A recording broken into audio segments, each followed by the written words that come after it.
Welcome back on the platform, Thank sir. you, Aishwarya. Thank How you have very you much. been? Very good. Very good. I think today is going to be a more candid episode. We can take a break from all the learnings that people need, and I think it would. I think what you have is a very interesting journey. You have decades of experience. You've worked with very, very big establishments. So I think today, I think it would be better, and it's very interesting to know what made you today. When you talk about entrepreneurs and everything, you have a very you say that entrepreneur is a very broad category, and you say that there is no one definition to it. Do you have one definition for an entrepreneur? How would you describe an entrepreneur? Well, Aishwarya, for me, an entrepreneur is someone who has an idea, has the will to be able to convert his idea into a reality, Yeah. or convert his dream into a reality, has the drive to see through whatever implementation the entrepreneur wants to do to fruition, Yeah. is able to build a business, is able to stay the course, Yeah. and is able to keep his or her sanity while going through All of this. the 24-hour workday Yeah. that the entrepreneur will live through Yeah. for several years of their life. Did you have a concept like that? Did you have Sundays off, or did you? I'd actually come out from after 25 years in the corporate world, Yeah. where from Friday evening till Monday morning was me time. Yeah. From the 2003 when I founded Guardian, the concept of me time disappeared. I was working 24 by 7, and I was doing any and every possible type of work. And I remember one particular instance. We had just started Guardian and we were in a small little office. Yeah. And some of the ladies in the office complained about the toilets being dirty. Yeah. And the people hadn't come to clean. So I took a broom and I cleaned the toilet myself. Of course, everyone said, "Why are you doing it?" But I said that, that is the reality of an entrepreneur. Today, you are the CEO of your company, and the guy who has ideated and put together this absolutely incredible business plan. And stark reality is that,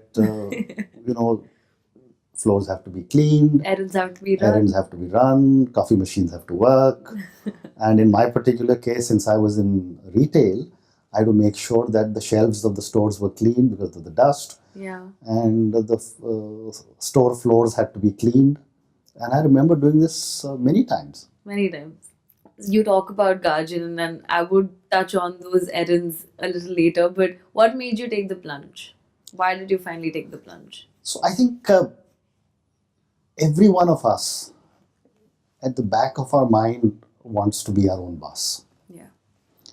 It depends entirely on when you decide to take that plunge, when you have the opportunity to do it. Yeah. So I know a lot of very young people who have taken the plunge in their early 20s. Yeah. And yet there is the classical example of the founder of Kentucky Fried Chicken, Yeah. Colonel Sanders, Yeah. who I think started his entrepreneurial journey in his late 50s. Yeah. So there is really no right age. I decided to do it because after 25 years in the corporate world, I had the urge to tell myself that I had the capability to become an entrepreneur. So when I turned 46, I quit the corporate world and decided to be the let me captain do of your something own ship. on my own. Correct. On your own. You spoke about ideating, and you spoke about, when we were talking about what is an entrepreneur, you listed out all of these things that only help an entrepreneur in fruition, towards fruition. Do you think finding your calling is enough in terms of if finding what works for you, what you think is a gap in the world today, and how you can pitch in? Do you think that is enough? The biggest challenge every entrepreneur faces is not getting the right idea. A lot of people have a lot of great ideas. The bigger challenge is how do I implement my idea, right? So when Howard Hilton Yeah. was asked how does he decide on where to locate his new hotel, and he said he only has three factors, which is location, location, and location. Location. The same thing applies to entrepreneurship. You've got a great idea, it's implementation, implementation, and implementation. Implementation. Because that's the only way you can achieve what you want to do, no matter whether you've met your calling or not. Uh, it's very important to be able to know what you want to do. Want to do. But That is knowing not- what you want to do and actually doing Are it two different things. are two different things. Okay. You just spoke about, wanting to do something and then doing something are two different things. And I think a lot of entrepreneurs become very discouraged because a lot of resources have to be expended in, actually making this a reality. A lot of times your family will not support you, or your circumstances are such that you can't, have the luxury of taking time off and, ideating and creating a successful entrepreneurial business. I'm sure that you must have also come across a lot of entrepreneurs who don't get family or financial support. Yeah. What do you think would be the way out in circumstances like that? So, there are different stages of life that we all start at. Yeah. When I started, my expenses were at its peak Yeah. because I was 46. I had two sons going to college, both going overseas. Yeah. And therefore, I had to make sure that I created what I called a drop dead money, Okay.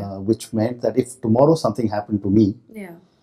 there was sufficient money available for my wife and my children to continue to retain the lifestyle that they had got used to. But that was because I had the luxury of having worked for 25 years, Yes. And at though good I did not firms. have the luxury of 25 years of time, Yeah. which I may have used better. But I met so many entrepreneurs who have great ideas, Yeah. and that's how the term bootstrapping a startup has come, Yeah. where you are actually able to make a start with something which is very small in terms of resources, and then there is enough opportunity available today Yeah. for you to either do crowdfunding, Crowdfunding. and I see so many people who have On raised money Kickstarter. from individuals. Yeah. There are a lot of angel investors available. Yeah. I myself am an angel investor, and I invest in several companies. Not very, very large sums of money, Yeah. but enough to be able to get a startup going. And once it starts moving, there is no shortage of money. Yeah. And I've always believed that if you've got a strong business model, you as the entrepreneur are capable of delivering, then you will have no shortage of money. Okay. The second part is more important, which is you spoke about family support. Family support. I think that is where a lot of entrepreneurs falter. Because if you don't have the support of young people's parents, say, Yeah. or someone who's married of their spouse, then the challenge comes, because then you are constantly balancing the stresses in your mind of your entrepreneurial journey And versus your relationships. relationships and peace at home. Yeah. So I think that is something which you need to be able to resolve faster and earlier than trying to find money for your business. Because it would take a lot more time also. It'll take more time, it'll take more conviction, Yeah. and it's important to carry family. Yeah. You can't just walk away, because when things go wrong, That's the it's only thing. it's your only support system that exists for you. Yeah. It's So the you only thing to need- fall back on. Absolutely correct. Okay. And to me, money is only a commodity. Yeah. There is no shortage of money for entrepreneurs with good ideas. That's a big rider. You said an entrepreneur, whether he's new to the field or comes with experience, tackles many challenges. What are some of the learnings that you take away from your entrepreneurial journey with Guardian? First is you are to be there around the clock. We just spoke about it. Yeah. As someone commented, that an entrepreneur has the luxury of choosing which 20 hours of a day he wants to work. Oh. That's the luxury you have. but you have to work 20 hours in 20 any hours case. a day. The second one that I learned was that as the organization grows, you need to carry people. So management of the people in your organization are very, very critical. The third thing that's important is to be able to carry all the people who I call your stakeholders. Okay. So stakeholders are your investors, of course, but also your suppliers and your customers. Yeah. So if you've got a bunch of suppliers and you don't pay them on time, Yeah. and then you don't reach out to them and say that why you have not been able to pay them on time, Yeah. they'll pull the plug from Yeah. and stop supplies to you. Yeah. So that's another critical thing that you have to do. The fourth one, to me again, Yeah. is health. Okay. An entrepreneur's health is very important because only if you remain healthy yourself will you be able to Extend that run to your business and be there. Yeah. And I'm reminded of an old story again of Anil Ambani in the time when he was building Reliance, and he had gone for a road show with his father and his brother. And someone asked him a question on how could he be trusted with their money when he couldn't even manage his weight. Anil Ambani was very, very overweight in the old days. And I remember reading his article and him saying that that hit him very hard. And after that, he started running the marathon, and today he's one of the fittest people. So it's very important to be able to remain fit, physically and mentally. And finally, what's important is to be able to manage your money.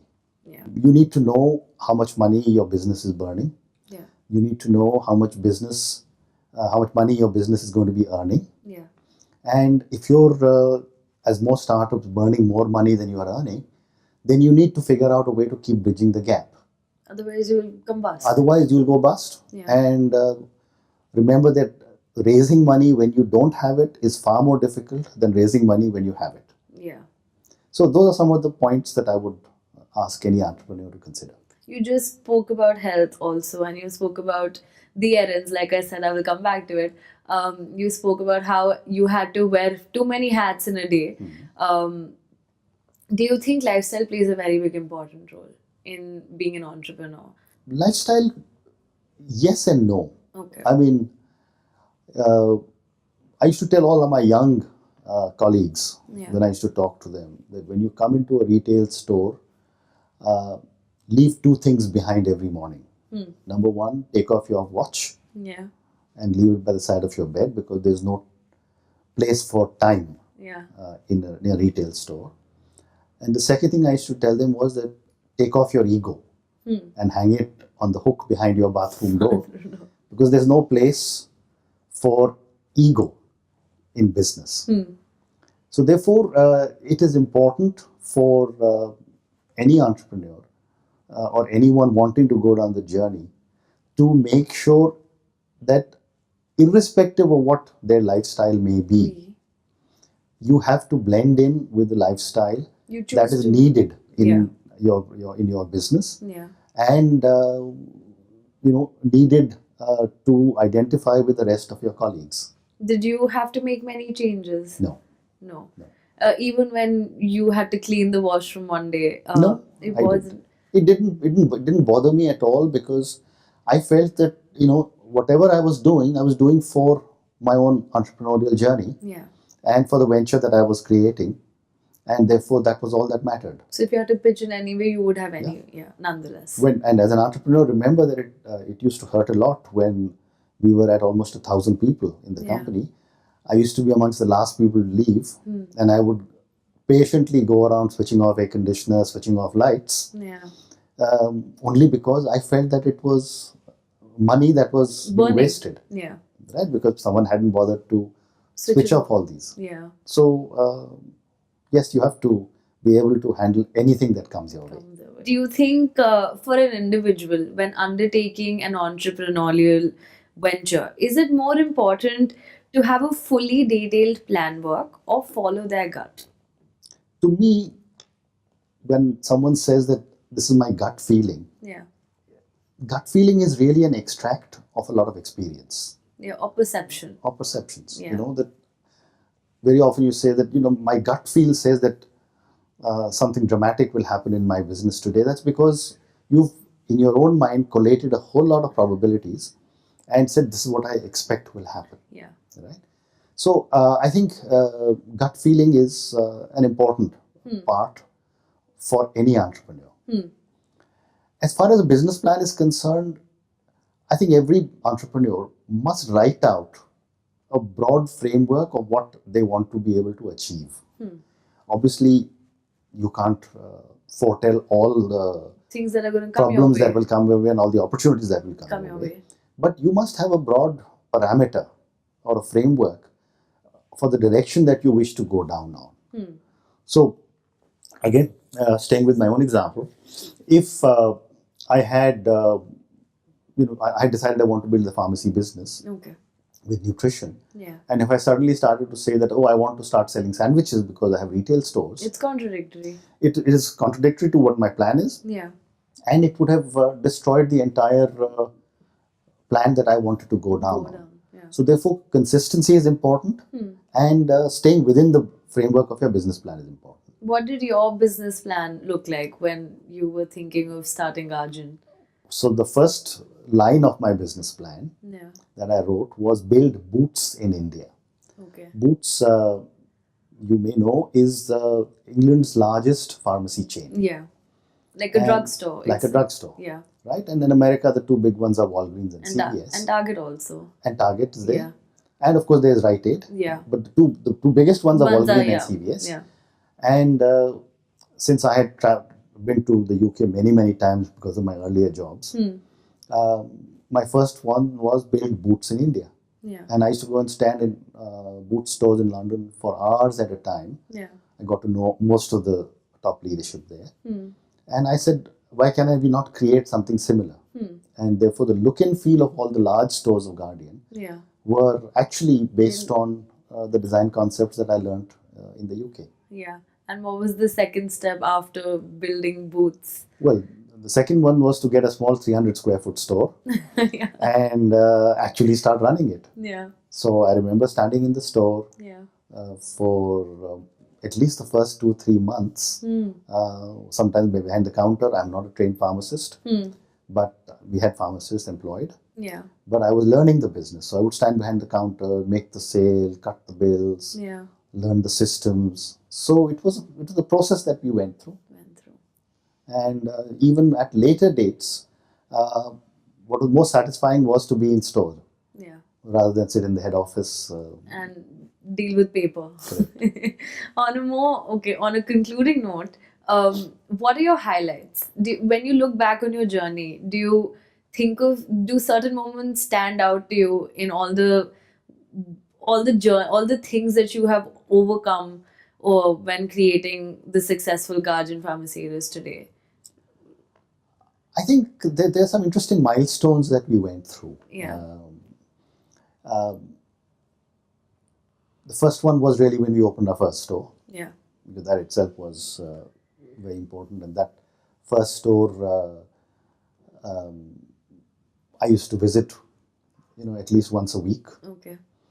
The second was when we got into the hospitals at one stage. We were the largest pharmacy chain inside hospitals, in private and government hospitals. The third stage was when we decided to get into nutrition. Okay. And we signed GNC. Yeah. And it's an interesting story of how GNC came. I was in the US with my older son. He was looking at colleges. And we stopped at a mall to have lunch. I saw a GNC store. I walked in and I said, would you like to partner with us in India? They gave us the name and reference details of the leadership in Pittsburgh. Okay. I wrote to them, and that's how the whole relationship started. And that's how we got GNC into India. We were the first chain to have launched our own private labels under the Guardian brand. Yeah. So there were many milestones. And many more to go. Many more to go. I'm sure I have exited from the chain. Okay. But I'm sure the new owners will continue to grow it. And I'm sure they will keep finding very interesting opportunities. And one milestone I forgot to mention, and that's very dear to me, was when we decided to build the brand Guardian. Instead of spending money on advertising, I reached out to my friends in Hindustan Times and Dainik Jagran, Yeah. and we actually created a 4-page broadsheet Okay. called the Guardian Health Chronicle. Oh. And it used to come once a month with the, I think it was Wednesday, with the Wednesday edition of the Hindustan Times all over the NCR, Okay. and in English and in Hindi. Okay. And it became so popular that people would call our office and say, "Do you have last month's edition, and can we get a copy?" Oh. So it was 4 pages of great data Yeah. on healthcare. We have an upcoming question from one of our viewers. And he says, as you grow as an entrepreneur, you need to trust others to grow your business and take executive decisions. Do you expect them to do it with the same passion as you do? Or do you accept the reality that my business is my baby? So this is an interesting dilemma every entrepreneur faces, and I think I've addressed this in different conferences many times. Yeah. You can either remain small Hmm. and keep control of everything that you have in your business, Yeah. or you can build a team of trusted people Hmm. who can never have the same passion as you, Yeah. but who will certainly have the same amount of commitment because you are grooming them and because you are giving them a stake in the business, either through a profit share or through stock options Yeah. or through more senior positions. Yeah. So it is important for you to grow the business and for you to get a group of trusted individuals who will be able to grow the business along with you. Because if you don't get people, then even your existing people will start to say, what happens to us? Where do we grow? How do we grow? So therefore, it's necessary and it's essential for you to expect growth, get good people, and at the same time also recognize that your costs will increase. Yeah. Hopefully, your revenues and your profits will increase faster than your Of costs. course. And you also have to start to learn to overlook Yeah. errors that are being made. I used to get very agitated in the early days when I would find errors being made. And my first reaction would be, "Oh, you can't do it, I'll do it myself." But then I realized that, if I wanted to try and do everything myself, then I didn't have time to do what I was supposed to do. Yeah. So therefore, it's a great question from one of our listeners. Yeah. But my only answer is that get good people, learn to delegate, and keep growing the business. All right. Okay. That's really nice. Thank you, sir. Thank you. Thank you. And thank you for sharing your experiences and highlights of your entrepreneurial journey. It was a great conversation. Thank you, Aishwarya. Thank you. I hope, Thank you. Arni, I hope it answers your question. And we'll come back with another episode soon. Thank you. Thank you.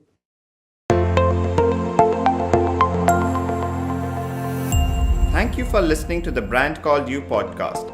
Be sure to visit tbcy.in to join the conversation, access show notes, and discover fantastic bonus content. You can follow us on YouTube, Twitter, Facebook, and Instagram. Simply search for the Brand Called You. Thank you and see you next week.